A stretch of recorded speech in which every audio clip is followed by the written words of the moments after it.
지난 시간에 하나님께서 아브라함에게 육신의 생각 또는 육신의 정, 이것보단 하나님의 말씀, 이것을 따라야 된다 그러시면서 네가 인간적인 방법으로 얻었던 아들 이스마엘과 그 아들을 낳은 어머니 하갈을 집에서 내보내거라. 물론 아브라함은 인간적으로 갈등했지만 하나님이 찾아오셔서 하시는 말씀이기 때문에 그 말씀에 순종을 합니다. 아침 일찍 하갈과 이스마엘을 불러놓고 정확하게 너희들이 이제 이곳을 떠나야 되겠다라고 해서 먹을 것과 이렇게 물통을 메어주고 그들을 내보내게 됩니다. 이때 하갈과 이스마엘이 울면서 매달렸겠죠. 특히 이스마엘은 엉엉 울면서 아버지, 아버지, 이렇게 인간적인 정, 혈연의 관계를 드러내며 아버지를 애타게 찾았을 거예요. 그러나 아브라함은 굳게 마음을 먹고 눈을 질끈 감고 하나님의 뜻하신 일 앞에 순종하기 위해 그들을 내보냅니다. 펑펑 울면서 집을 나오게 된 하갈과 이스마엘은 이제 어디로 가야 할까? 사실 하갈이 갈 수 있는 가장 좋은 곳은 1차적으로 자기의 고향 이집트일 거예요. 그런데 오늘 성경에 보면 하갈은 자기 식구들이 있는 고향 이집트로 가지 않고 계속 아브라함이 살고 있는 그 그랄 땅 주변을 맴맴 돕니다. 이집트를 가는 대신에 아브라함 집 주변을 계속 빙빙 돌아요. 왜 그랬을까요? 아마도 이런 두 가지 정도 이유가 있었을 거예요. 첫째는 아브라함이 하루 지나고 이틀 지나고 그래도 자기가 낳은 혈육인데 이스마엘을 보면서 정에 못 이겨 그렇게 결심했다가 다시 찾을 수도 있을 것이다. 그래서 멀리 가면 못 찾으니까 아브라함의 생각이 바뀌어서 다시 자기들을 찾으면 찾기 쉬운 그곳에 있기 위해서 인간적인 기대를 하는 거죠. 두 번째, 하나님께서 우리에게 뭔가 살 길을 주시지 않겠느냐. 사실 하갈은 과거에 임신을 하고 사라의 어떤 구박을 피해서 도망갔던 적이 있었어요. 그때 광야에서 하나님께서 찾아오셔서 네가 다시 내 여주인에게로 돌아가라 라고 말씀하시면서 그 당시 하갈을 하나님께서 다시 인도해 주셨어요. 그때처럼 하나님께서 머지않아 다시 자기들에게 나타나셔서 이 상황을 해결해 주시지 않을까, 이런 하나님께 대한 기대가 하갈과 이스마엘에게 있었어요. 자, 당시 아브라함은 부엘세바라는 마을에 살고 있었는데 아브라함이 살고 있는 이 부엘세바를 마을을 조금 지나면 이집트까지는 다 광야예요. 그래서 사실은 그 광야 언저리에서 더 나가면 돌아올 수 없으니까 그 마을 지나서 광야의 입구 쪽에서 하갈과 이스마엘이 뱅뱅 도는 거예요.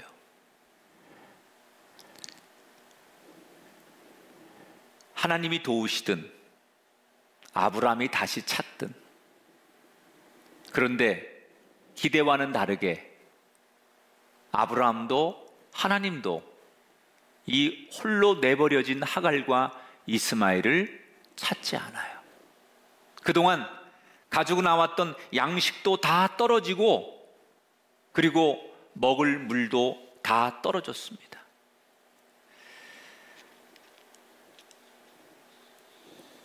아브라함으로부터도 아무 기별이 없지만 더 야속한 것은 하나님에게서도 어떤 기별이 들리지 않아요.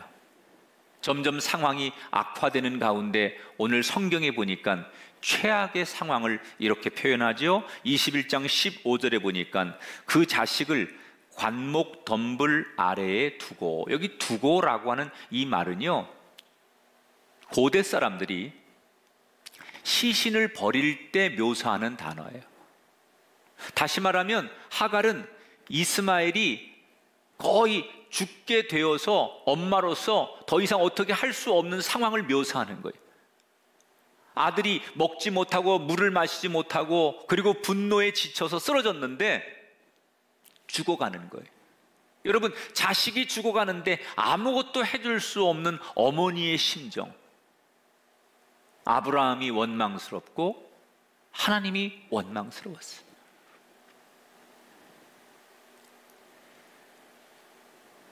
사실 아브라함이 그래도 아브라함의 하나님인 공의의 하나님이 자신들의 이 억울한 형편을 돌아보시고 자신들의 편이 되어줄 줄 알았어요. 그런데 그 하나님은 지금까지 자신들의 편이 되지 않는 거예요. 아이는 거의 죽어가고 오갈 데 없는 이 두 모자의 기구한 사연. 마음속에 분노, 원망, 서러움, 복수심, 이 세상의 모든 나쁜 감정들이 다 가슴에 채워지기 시작하는 거예요. 여러분, 이 하갈의 인생, 꼬여도 너무나 꼬인 인생 아닙니까? 어떻게 꼬여도 이렇게 꼬일 수 있어요? 어떻게 사람이 막다른 골목에 위기의 상황에 놓여도 이렇게 엎친 데 덮친 격으로 인생이 힘들어질 수 있겠어요? 만약에 여러분이 하갈이라면 이 상황에서 여러분은 어떻게 하시겠습니까? 나라도 살아야 되니 죽어가는 아들 버리고 나라도 그냥 혼자 고향으로 가야 됩니까? 아니면 죽어가는 그 아들을 부둥켜 안고 아브라함의 집에 가서 종살이라도 하겠으니 제발 살려달라고 애원이라도 해야 되겠습니까? 어떤 선택을 하는 것이 옳은 선택일까요? 자, 오늘 하갈의 선택은 16절에 이런 선택을 하죠. 같이 한번 여러분 읽어보겠습니다. 아이가 죽는 것을 참아 보지 못하겠다 하고 화살 한바탕 거리 떨어져 마주 앉아 바라보며 소리내어 우니. 그 아이가 죽어가는 모습을 더 이상 볼 수 없었던 어머니는 밖으로 뛰어나와 그 아이가 있는 곳으로부터 어느 정도 뛰쳐나와 소리내어 통곡하며 울기 시작했다. 하늘을 바라보며 아무도 없는 그 광야에서 인간이 처한 가장 극단적인 표현을 하는 거예요. 아마도 하늘을 우러러보며 소리를 고래고래 질렀을 거예요. 하나님, 왜 내 인생을 이렇게 막으시는 겁니까? 하나님, 이럴 거라면 왜 그때 나에게 내 가려고 하는 길을 막으시고 약속하신 겁니까? 우리가 뭘 잘못했습니까? 하나님은 어디 계신 겁니까? 나 너무너무 억울하고 서러워서 못 살겠습니다. 그리고 통곡하고 소리를 지르다가 그래도 마지막에 하나님 제발 우리 좀 살려주세요. 제발 우리 좀 살려주세요. 기도라고 하는 표현보다는 거의 한풀이에 가까운 그런 몸부림을 쳤어요. 자, 그런데 이 장면에서 우리가 주목해 볼 게 있어요. 지금 이 하갈이 한풀이를 누구한테 하는 겁니까? 아브라함에게 하는 겁니까?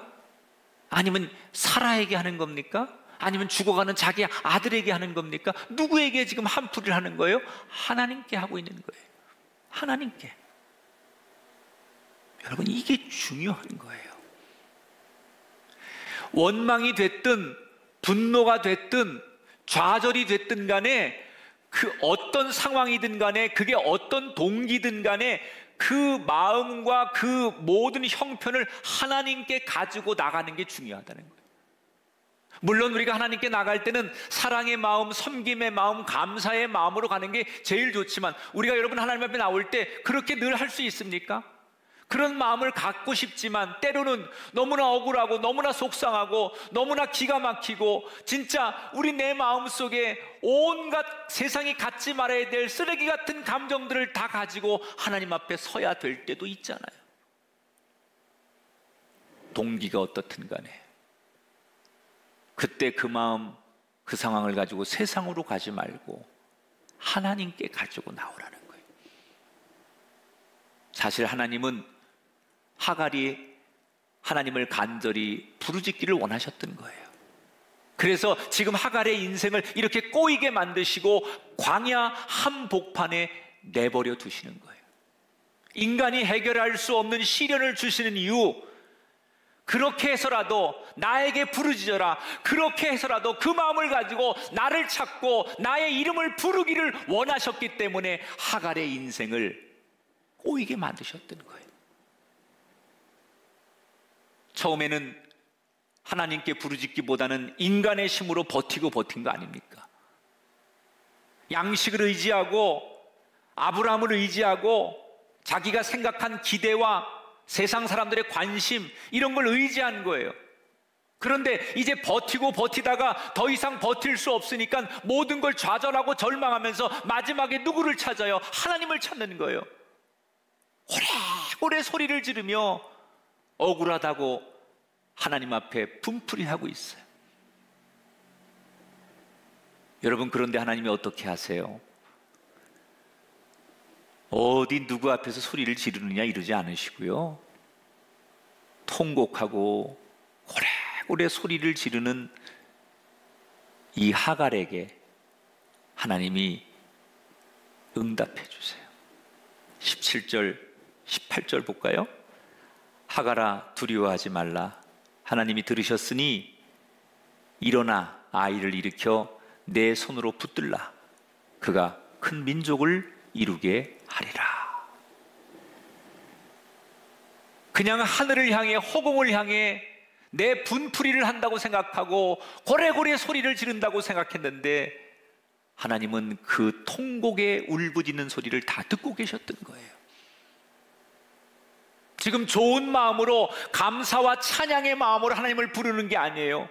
분노와 억울함과 서러움을 가지고 하나님을 부르는 거예요. 그런데 그 마음일지라도 하나님께 나와서 하나님의 이름을 부르는 그의 울부짖는 소리를 하나님은 지나치지 않으시고 다 들으셨다는 거예요.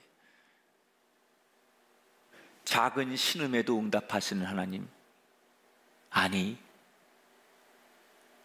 허공을 향해 외치는 것처럼 울부짖는 소리에도 응답하시는 하나님, 여러분, 그 하나님이 저와 여러분의 하나님인 줄 믿습니다. 너무나 속상하고 너무나 억울하고 너무나 고통스러울 때 여러분 그 마음을 가지고 하나님께로 나오십시오. 버티다가 더 이상 버틸 수 없을 때 하갈처럼 하나님 앞에 울부짖으십시오. 몸으로, 여러분 마음으로, 눈물로 하나님 앞에 절규하십시오. 하나님께 나오는 게 중요한 거예요. 하나님께 그 마음을 쏟아내는 게 중요한 거예요. 결국 하나님께서 이 하갈의 부르짖음에 응답하시고 기적을 보여주시죠. 19절 말씀 다 같이 읽어보겠습니다. 하나님이 하갈의 눈을 밝히셨으므로 샘물을 보고 가서 가죽 부대에 물을 채워다가 그 아이에게 마시게 하였더라. 하나님께서 물이 없어 죽어가는 그 하갈과 이스마엘이 있는 곳에 하갈의 눈을 밝혀서 샘물을 발견하게 했다는 거예요. 자, 샘물이 원래 거기 있었는지 아니면 하나님께서 초자연적으로 샘물을 만들었는지 그건 몰라요. 그러나 분명히 물이 없어서 굶어 지금 갈증에 죽어가고 있는 이 하갈에게 하나님께서 응답하시고 하나님께 나와 부르짖었던 이 하갈을 만나주신 다음에 제일 먼저 해주신 게 뭐예요? 하갈의 눈을 열어서 샘물을 보게 하셨다는 거예요. 얼른 가죽 부대에다가 물을 떠와서 정신을 잃은 이스마엘 입에다가 물을 갖다 먹이고 기운을 차리게 해서 다시 살아난 이스마엘을 부둥켜 안고 이 두 모자가 서럽게 울고 있는 모습. 여러분, 우리는 내가 처한 환경이 문제라고 생각해요. 내가 처한 환경 때문에 우리는 기쁘기도 하고 절망하기도 한다고 생각해요. 그러나 사실 환경은 문제가 되지 않아요. 어떤 환경이든 지금 하갈과 이스마엘이 처한 절망의 자리, 광야의 자리, 물도 없는 자리, 그런 환경이 중요하지 않아요. 더 중요한 것은 하나님께서 내 눈을 열게 하셔서 있는 것을 보게 하시는 것, 이게 중요한 거예요. 사실은 우리가 없어서 환경 때문에 어려운 것이 아니라 하나님이 우리의 영의 눈을 열어주셨는데 그걸 보지 못하는 것이 문제라는 거예요. 아무리 세상이 어렵고 아무리 세상이 이 코로나19로 인해서 모든 사람들이 절망해도 영 안의 눈이 열린 사람에게는 하나님께서 또 다른 샘물을 보게 하시는 것, 이게 하나님의 백성들에게 주시는 축복이라는 거예요. 여러분, 오늘 이 말씀을 들으며 여러분 있는 자리에서 아멘 하십시오. 그리고 기도하십시오. 하나님, 오늘 내 영의 눈이 열리게 하옵소서. 그동안 보지 못하는 것을 보게 하옵소서. 세상 사람들이 보지 못하는 것을 하나님의 백성인 내가 영적으로 보게 하셔서 또 다른 샘물이 나에게 발견되게 하셔서 내 마음에 기도의 샘물, 성령의 샘물, 평화의 샘물, 은혜의 샘물이 터지게 하옵소서. 여러분의 있는 자리, 환경이 문제가 되지 않아요. 하나님은 하갈에게 약속하신 대로 그의 아들 이스마엘을 큰 민족을 이루게 하셨어요. 성경에 많은 인물이 나오지만요, 사실 오늘 성경에 나오는 하갈과 이스마엘처럼 이 기구한 운명을 가진 사람이 별로 많지 않아요. 이스마엘은 동생이 태어나면서 사실 동생 때문에 쫓겨나는 거 아니에요? 하갈은 사라 때문에 쫓겨나는 거 아니에요? 정말 완전히 인생이 꼬일 만큼 꼬여서 더 이상 어떻게 이 실타래를 풀 수 없을 것 같은 인생, 광야에서 아무도 도와줄 수 없고 버려지고 고립되고 죽음의 직전까지 몰려든 이 상황. 그런데 이렇게 누구도 풀 수 없을 것 같은 꼬여진 인생이 언제 풀리기 시작합니까? 인간의 가능성을 다 내려놓고 오직 하나님을 부를 때, 사람의 가능성을 내려놓고 하나님 앞에 절규할 때, 그게 원망이었든 분노였든 어떤 동기든 그게 중요하지 않아요. 오직 하나님을 바라보고 지금 하나님께 나아가고 하나님의 이름을 부르고 하나님 앞에 부르짖는다는 게 중요한 거예요. 그때 그들의 꼬인 인생이 풀려지기 시작했다는 거예요. 최근에 많은 사람들이 왜 이렇게 살기가 힘드냐, 도대체 언제 이 고난의 터널이 끝나느냐, 앞으로 우리에게는 미래가 있을 수 있는 거냐, 이런 질문을 참 많이 합니다. 그런 분들에게 오늘 드리고 싶은 얘기예요. 얼마나 힘들지, 얼마나 여러분이 답답할지 압니다. 그러나 바로 그때 단순해지십시오. 이것저것 다 해보려고 하지 말고 오히려 단순하게 하나님만 바라보고 하나님께 나아가고 하나님께 집중할 때 우리의 꼬인 인생의 문제는 풀려지게 될 줄 믿습니다.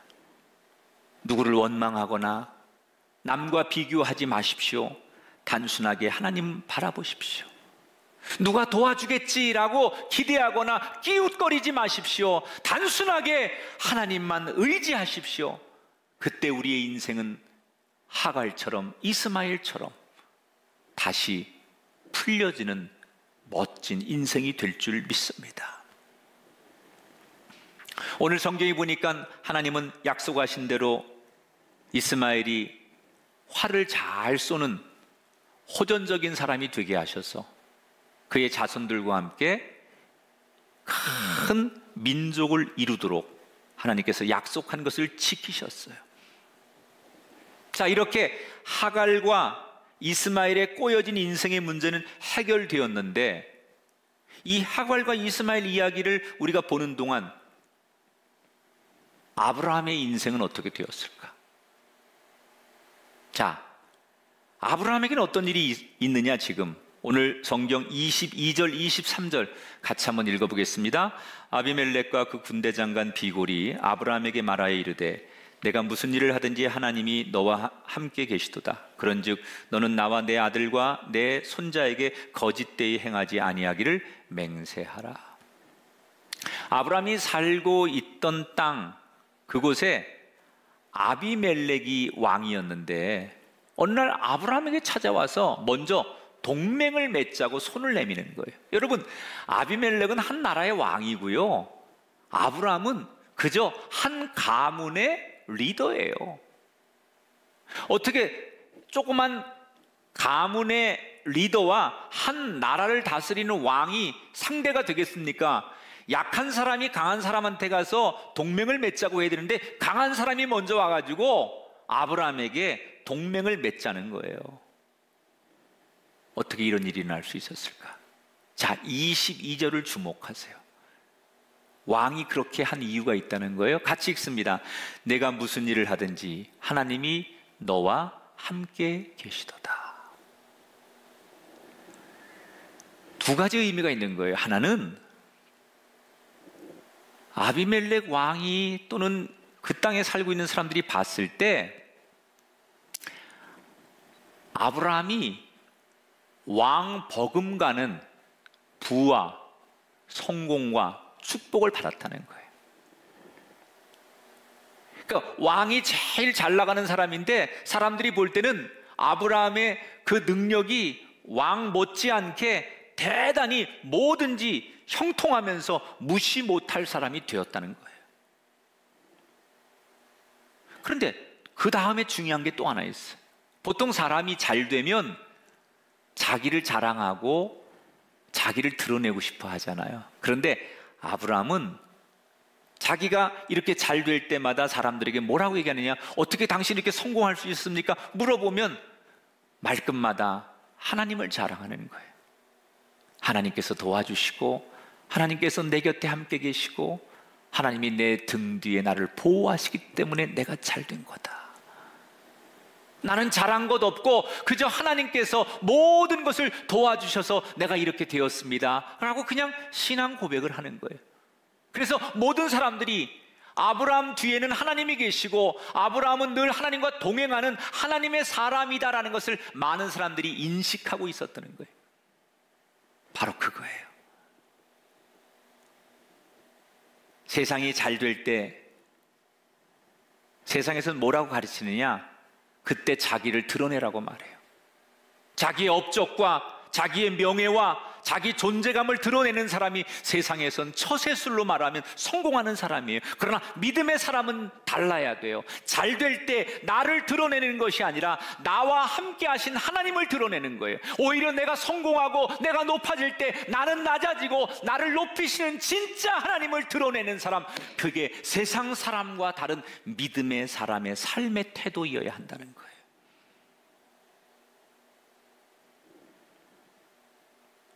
아브라함은 그렇게 했어요. 내가 높아질수록 진짜 하나님이 드러나도록. 그랬더니 왕이 스스로 찾아와서 동맹을 맺자라는 제안을 했더라는 거예요. 자, 왕이 찾아온 사실에 놀라면서도 아브라함은 침착하게 왕의 요구를 듣기 전에 이런 제안을 합니다. 나도 제안할 게 하나 있다. 내가 당신에게 동맹을 맺기 전에 내가 당신에게 요구사항이 하나 있다. 그게 뭐냐? 25절에 보니까 아비멜렉의 종들이 아브라함의 음물을 빼앗은 일에 관하여 아브라함이 아비멜렉을 책망했다. 자, 일전에 이런 일이 있었습니다. 아브라함이 음물을 판 적이 있었어요. 지금은 이렇게 우리가 음물을 파는 게 기계가 다 하니까 쉬워요. 어디가 수맥이 있는지 또 그걸 찾아서 파내고 또 이렇게 콘크리트를 치고 이런 일들이 현대 사회에서는 어렵지 않은 일이지만 고대 사회에서는요, 음물 하나를 발견하고 음물 하나 만드는 것은 평생에 하는 일 중에 하나예요. 특히 이 중동에서 음물이라는 것은요, 음물이 있어야 여러분 모든 삶이 시작되는 거예요. 생명이, 가축부터 사람 또는 그 마을에 음물이 있어야만 모든 게 시작되는 거예요. 그래서 아브라함이 정착을 하면서 가장 중요한 물을 확보하기 위해서 음물을 파는 거예요. 그냥 어렵게 음물을 팠습니다. 그런데 다 음물을 파놓으니까 그 땅의 사람들이, 그러니까 성경에 보니까 아비멜렉의 종들이, 왕의 권력을 등에 입은 사람들이 와가지고 힘으로 이 음물을 강제로 뺏었어요. 여러분 얼마나 억울하겠어요.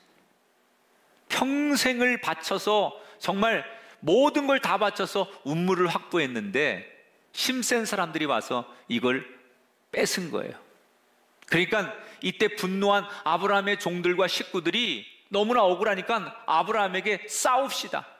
죽을 때 죽더라도 싸웁시다. 우리도 힘이 있지 않습니까? 그리고 전쟁을 제안하지요.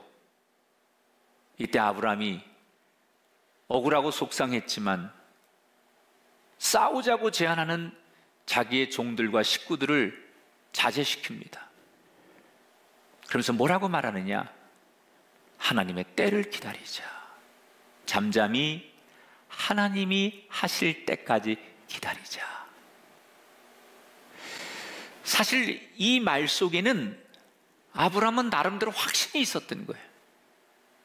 하나님은 하나님의 백성들을 절대로 버리지 않으신다. 공의의 하나님은 반드시 때를 따라서 하나님의 공의를 드러내신다. 이걸 아브라함은 확신하고 있었던 거예요. 여러분, 아브라함이라고 억울하지 않았겠습니까? 이렇게 밀려나면 또 다른 불이익을 당한다는 걸 아브라함이 몰랐겠습니까? 그러나 아브라함은 그 억울하고 속상하고 진짜 분노한 이 마음을 하나님께 가지고 나와서 다 내려놓고 하나님께 털어놓는 거예요. 그리고 종들을 위로하며 한 얘기가 딱 한마디예요. 하나님의 때를 기다리자. 그런데 오늘 그 때가 온 거예요, 지금. 그래서 그때 일을 얘기하며 잘못된 그때 일 때문에 우리가 어려움을 당했는데 지금이라도 그 음물을 다시 돌려달라라고 정식으로 요구를 해요. 너무나 당당한 이 태도에 아비멜렉이 진심으로 사과를 하고 음물을 돌려주게 되죠. 그리고 두 사람이 그것을 계기로 해서 그럼 음물에 가서 정식으로 동맹을 맺자. 그래서 그 일을 기념해서 부엘세바, 이 뜻은 맹세의 음물이라는 뜻이에요. 자, 아브람과 아비멜렉이 동맹을 맺은 이 이야기, 많은 사람들이 이 사건을 가리켜서 하나님께서 아브람에게 잘 되게 하셔서 그 덕분에 왕이 찾아와가지고 정말 영향력을 드러낼 수 있는 이야기, 이렇게 이 성경을 말한다면 틀린 말은 아니에요. 그러나 저는 거기에서 영적으로 한 걸음 더 들어가서 이 말씀이 주고자 하는 의미를 발견해야 된다고 생각해요. 그게 뭐냐? 너무 힘들게 판 우물과 소중한 재산을 빼앗기는 억울한 일을 만났지만 거기에 분노하고 또 보복하고 그리고 정말 이해는 이 세상의 방법으로 대항하는 것보다 하나님의 때를 기다렸던 아브라함의 믿음을 우리가 주목해야 된다는 거예요. 하나님의 때. 그 믿음에 보답하셔서 하나님이 잘 두게 하신 거예요. 나중에 세상의 권력자가 찾아와서 동맹을 맺을 만큼 지경을 넓히신 그 배후에는 하나님을 신뢰하고 하나님의 때를 기다릴 줄 아는 아브라함의 믿음을 보신 거예요. 우리가 살다 보면 억울하고 답답하고 속상할 때 우리는 복수를 꿈꿉니다. 특별히 나는 잘못한 게 없는데 저 사람들의 잘못 때문에 내 인생과 가정이 망가지고 꼬였을 때는 이 불이익에 대해서 사람들은 참지 못합니다. 그래서 본능적으로 분노하거나 우리는 어떤 방법으로든 간에 복수하고 싶어 합니다. 그런데 하나님은 우리에게 주시는 말씀이에요. 억울하냐? 원통하냐? 분노하냐? 그렇다면 그 마음 가지고 세상을 원망하지 말고 나만 바라보거라. 그리고 내가 너에게 허락한 그때까지 기다려라. 내가 네 마음 알고 내가 네 상황을 알고 내가 네 억울한 마음, 네 형편을 다 알고 있단다. 그러면 나를 보고 내가 너에게 줄 때를 기다려라. 그러면 내가 너를 아브람처럼 되게 하리라. 여러분, 오늘 꼭 이 이야기가 나의 이야기처럼 들리는 분이 계십니까? 너무나 억울하고 너무나 기가 막히고 너무나 속상하십니까?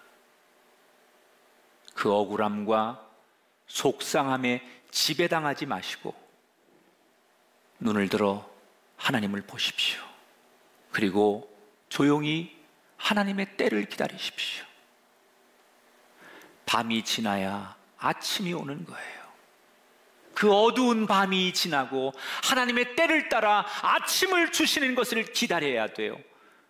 반드시 하나님의 공의가 드러나는 역전의 때가 저와 여러분의 삶에 올 줄 믿습니다. 살다 보면 우리 인생이 정말 기가 막히게 꼬일 때가 있습니다. 바로 그때 하나님의 방법으로 대처하면 전화 위복의 기회가 될 줄 믿습니다. 사람 의지하지 마시고 원망과 불평 그 마음조차도 기도로 바꾸십시오.